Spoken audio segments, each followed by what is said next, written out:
Good morning friends, কেমন আছো? আশা করি খুব ভালো আছো, আর আমিও খুব ভালো আছি।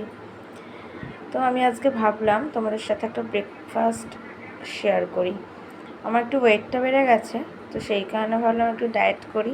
তো ডায়েট শুরু করলাম ওটস অমলেট দিয়ে। দেখো, আমি ওটস অমলেটটা তৈরি করছি ডিমের সাদা অংশ দিয়ে। ওটসটাকে আগে থেকে একটু ভিজিয়ে রেখেছিলাম, না হলে ভালো লাগবে না খেতে, শক্ত শক্ত দাঁতে লাগবে।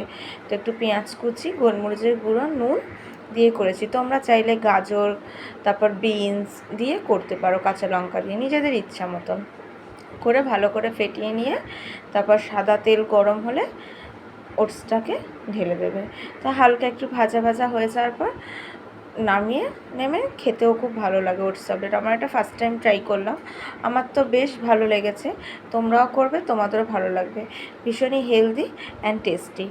আমি আর একদিন সবজি দিয়ে করে তোমাদের এই ওটস অমলেটটা দেখাবো। আমার এই ছোট্ট মিনি ব্লগটি ভালো লেগে থাকলে অবশ্যই like, comment, share and subscribe করে দিও প্লিজ। আর পাশে থাকা বেল আইকনটি টুং করে বাজিয়ে দিও।